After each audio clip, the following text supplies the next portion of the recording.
வணக்கம் நண்பர்களே. இனி வருகின்ற நாட்கள் அனைத்தும் முருகப்பெருமானின் அருளால் உங்களுடைய வேண்டுதல் பிரார்த்தனை அனைத்தும் நிச்சயம் நிறைவேறப் போகுதுங்க. அனைவருக்குமே தெரிந்த ஒரு கோவில்னா அது சிவன்மலை கோவில். எப்போது இந்த ஆண்டவன் உத்தரவு பெட்டியில் பார்த்தீங்கன்னா பொருள் மாற்றுவாங்கன்னு ரொம்ப எதிர்பார்த்து காத்திருந்தவங்களுக்கு தற்போது பார்த்தீங்கன்னா ஒரு நல்ல செய்தி வந்திருக்கு. அது என்னன்னா, இந்த ஆண்டவனுடைய உத்தரவு பெட்டியில் பார்த்தீங்கன்னா 4 பொருட்கள் மாற்றப்பட்டிருக்குங்க. அதுவும் மங்களகரமான 4 பொருள். அதனால் பார்த்தீங்கன்னா இந்த பங்குனி மாதம் முடிவதற்குள்ள குறிப்பாக 4 ராசிக்காரர்களுக்கு முருகப்பெருமானின் அருளால் எப்படிப்பட்ட பலன் அமைய போகுதுன்னு தெரிஞ்சுக்கலாங்க. மேலும் இந்த உத்தரவு பெட்டியில் வைத்துள்ள பொருளால் இனி என்ன நடக்குன்னு தெரிஞ்சுக்கணுமா? இந்த ஒரு பதிவை கடைசி வரைக்கும் ஸ்கிப் பண்ணாமல் பாருங்கள். மேலும் நீங்கள் முருக பக்தராக இருந்தீங்கன்னா ஓம் சரவணபவ போற்றி என்னும் மந்திரத்தை 3 முறை கமெண்ட் பண்ணிவிட்டு உங்களுடைய ராசி என்னன்னு கூடவே கமெண்ட் பண்ணுங்கள். மேலும் புதியவராக இருந்தீங்கன்னா மறக்காமல் இந்த சேனலை சப்ஸ்கிரைப் பண்ணிகிட்டே கூடவே இருக்க பெல் பட்டனை கிளிக் பண்ணிக்கோங்க. தனிப்பட்ட முறையில் உங்கள் ஜாதக ரீதியாக இருக்கக்கூடிய பிரச்சனைக்கு சரியான ஒரு பரிகாரத்தை பெற்றுக்கொள்ள நினச்சிங்கன்னா வீடியோவில் டிஸ்கிரிப்ஷன் கீழே நம்பர் கொடுத்துருக்கேன். அந்த நம்பருக்கு நீங்கள் கால் பண்ணி தெரிஞ்சுக்கலாம். வாங்க நண்பர்களே, வீடியோக்குள்ளே போகலாம். சிவன்மலை முருக கோவில் பற்றினா தெரியாதவங்க யாருமே இருக்க முடியாதுங்க.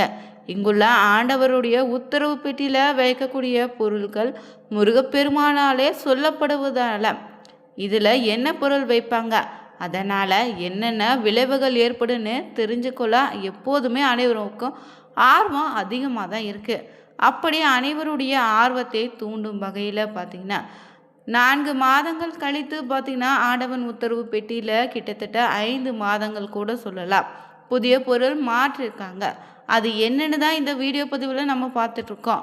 தமிழகத்தில் பார்த்திங்கன்னா பிரபலமான முருகனுடைய கோவில்களில் ஒன்று தாங்க இந்த திருப்பூர் மாவட்டத்தில் அமைஞ்ச காங்கேயத்துக்கு அருகே இருக்கக்கூடிய சிவன்மலை சுப்பிரமணிய சுவாமி கோவிலுங்க. வேறு எந்த கோவிலும் இல்லாத ஒரு வகையில் இங்குள்ள ஆண்டவர் பார்த்திங்கன்னா உத்தரவு பெட்டி தான் இந்த கோவிலுடைய தனி சிறப்பை சொல்லலாம். இங்கு பக்தருடைய கனவுல சென்று சுப்பிரமணிய சுவாமி கூறும் பொருள் வைத்து பூஜை செய்யப்படுது. பல 100 ஆண்டுகளாக இந்த கோவில் இருக்கக்கூடிய ஒரு வழக்கம் தாங்க. அடுத்த பக்தருடைய கனவுல வேறு பொருள் வரும் வரையுமே முந்தைய பொருள் பெட்டியில் வச்சு பூஜை செய்யப்பட்டு தான் இருக்கும். இப்படி வைக்கக்கூடிய பொருளுக்கு பார்த்தீங்கன்னா கால அளவு எதுவும் கிடையாதுங்க. இந்த சிவன்மலை ஆண்டவன் உத்தரவு பெட்டியில் வைக்கக்கூடிய பொருட்கள் சமுதாயத்தில் நிச்சயம் ஏதாவது ஒரு தாக்கத்தை ஏற்படுத்தும், இல்லை நடக்க போகக்கூடிய நிகழ்வை முன்கூட்டியே கணிப்பதாக அமையும்னு சொல்லுவாங்க. இதற்கு முந்தைய காலங்களில் தண்ணீர் வைத்து வழிபட்ட போது சுனாமி வந்தது பார்த்திங்கன்னா எடுத்துக்கலாம். அதே போல் துப்பாக்கி வைத்து வழிபட்ட போது கார்கில்ல போர் நடைபெற்றக்கூடிய நிகழ்வுகளையும் நம்ம எடுத்துக்கலாங்க. அதே போல் கடந்த ஆண்டு பார்த்தீங்கன்னா அக்டோபர் 4ஆம் தேதி முதல் ஆண்டவனுடைய உத்தரவு பெட்டியில் கடல் நீர் வைத்து பூஜை செய்தாங்க. இந்த நிலையில் திருப்பூர் மாவட்டத்தில் பார்த்தீங்கன்னா உண்டர்பட்டியை சேர்ந்த ராம்குமார் என்ற பக்தர் கனவுல உத்தரவினுடைய அடிப்படையில் பெட்டியில் பார்த்தீங்கன்னா மஞ்சள் பிள்ளையார், வெற்றிலை பாக்கு, அருகம்புல், எலுமிச்சை பழம் வைத்து பூஜை செய்யப்பட்டிருக்கு. இதனால் இந்த பொருட்களுக்கு என்ன அர்த்தம், இவை எதை உணர்த்துதுன்னு, இது எந்த மாதிரியான தாக்கத்தை ஏற்படுத்துன்னு ஆர்வம் பார்த்தீங்கன்னா மக்களிடையே அதிகரித்து வந்திருக்கு. அந்த வகையில் பார்த்தீங்கன்னா இந்த பொருளால் ஏற்படக்கூடிய தாக்கம் என்னன்னு ஓரளவுக்கு சொல்ல முடியுங்க. சிவாச்சாரியர்களிடம் கேட்டபோது அவர் என்ன சொல்லியிருக்காருன்னா, ஆண்டவனுடைய உத்தரவு பெட்டியில் தற்போது வைக்கும்படி சொல்லப்பட்டுள்ள பொருட்கள் அனைத்துமே மங்களகரமான பொருட்கள். இதனால் நாட்டில் சுப நிகழ்ச்சிகள் அதிகம் நடக்கலாம். நாட்டில் ஆன்மீகம் பார்த்திங்கன்னா பற்றி மக்களிடையே இனி அதிகரிக்கும். பொதுவாகவே மஞ்சளில் பிள்ளையார் பிடித்து வழிபட்டாலே சுபகாரிய தடைகள் அனைத்தும் நீங்குங்க. அதே போல் பார்த்திங்கன்னா இங்கு அருகம்புல்லும் முழு முதற் கடவுளான விநாயகர் பெருமாளுடைய தொடர்புடைய பொருள். விநாயகருக்கு அருகம்புல் படைத்து வழிபட்டிங்கன்னா எப்படிப்பட்ட துன்பமோ தீரும், வேண்டுதல் நிறைவேறும்னு சொல்லுவாங்க. அதே போல் பார்த்தீங்கன்னா வெற்றிலை பார்க்க வச்சுருக்காங்க. எலுமிச்சை பழத்தை ஆன்மீகத்தின் தெய்வ பழமாக சொல்லுவாங்க. இது அனைத்து தெய்வங்களுக்கு படைத்து வழிபடக்கூடிய ஒரு பொருளுங்க. குறிப்பாக பெண் தெய்வங்களுக்கு எலுமிச்சை பழ மாலை அணிவிப்பதும், துர்கைக்கு ராகு காலத்தில் எலுமிச்சையில் தீபம் ஏற்றி வழிபடுவதும் சிறப்பான பலனை தரும். துர்கை, காலபைரவர், காளின உக்கிர தெய்வங்களுக்கு எலுமிச்சை படைத்து வழிபடக்கூடிய வழக்கம் இருக்குது. இது தெய்வீக சக்தியை எளிதில் இருக்கக்கூடிய தன்மை இருக்குங்க. இந்த 5 பொருட்களுமே ஆன்மீகமும் மங்கள நிகழ்வுகளோடு தொடர்பு படுத்தும் விதத்தில் இருக்குது. அதனால் பார்த்தீங்கன்னா ஆன்மீக சார்ந்த மங்கள நிகழ்வுகள், கோவில் உற்சவங்கள், திருவிழாக்கள், கும்பாபிஷேகம் போன்ற தெய்வீக காரியங்கள் நாட்டில் அதிகம் நடப்பதற்கான வாய்ப்பு இருக்குன்னு நம்ம எதிர்பார்க்கலாம். இந்த மங்களகரமான பொருளால் பார்த்தீங்கன்னா தற்போது கிரகநிலை பொறுத்தவரை இந்த நேரத்தில் சூரிய பகவான் மீன ராசியில் பயணம் செல்லக்கூடிய மாதமாக அமைந்திருக்குங்க. மீன ராசியில் சனியோடு உச்சம் பெற்ற சுக்கிரனோடு இணைந்து சூரிய பயணம் செய்யக்கூடிய இந்த காலகட்டத்தில் பார்த்தீங்கன்னா 12 ராசிகள்லையும் பிறந்தவங்களுக்கு என்ன மாதிரியான பலன்கள் உண்டு, குறிப்பாக 5 ராசிக்காரர்களுக்கு மிகப்பெரிய அதிர்ஷ்டம் காத்திருக்குங்க. அந்த ராசிக்காரர்கள் யார் யாருன்னு தான் தெரிஞ்சுக்க போகிறோம். மேஷராசினருக்கு விரயஸ்தானத்தில் ராஜ கிரகங்கள் கூடி இருப்பதால் உங்களுக்கு இந்த காலகட்டம் பொற்காலமாக அமைய போகுது. புதிய முயற்சிகள் அனைத்தும் தடையின்றி வெற்றி பெறும். நல்ல வேலை கிடைக்குங்க. ப்ரொமோஷனும் சம்பள உயர்வு தேடி வரும். சந்திராஷ்டம நாட்களில் பணம் கொடுக்கல் வாங்கல சற்று கவனமாக இருங்க. விபரீத ராஜயோகம் உங்களை தேடி வந்திருக்கு.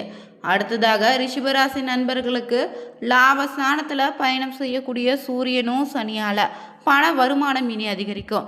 தொழில் வியாபாரத்தில் லாபம் கணிசமாக உயரும். வேலை செய்யக்கூடிய இடத்துல புதிய வாய்ப்புகள் தேடி வரும். குடும்பத்தில் சுப நிகழ்ச்சிகள் நடக்குங்க. அடுத்ததாக மிதுன ராசி நண்பர்களுக்கு 10ஆம் வீட்டில் உச்சம் பெற்ற சுக்கிரன் சூரியன் சனி கூட்டணியால் வேலையில் ப்ரொமோஷன் கிடைக்கும். பதவி யோகம் தேடி வரப்போகுது. தொழில் வியாபாரத்தில் நல்ல முன்னேற்றம் உண்டு. கடனாக கொடுத்த பணம் இனி வசூலாகும். நண்பர்களுடைய உதவியால் நன்மைகள் அதிகரிக்கும்.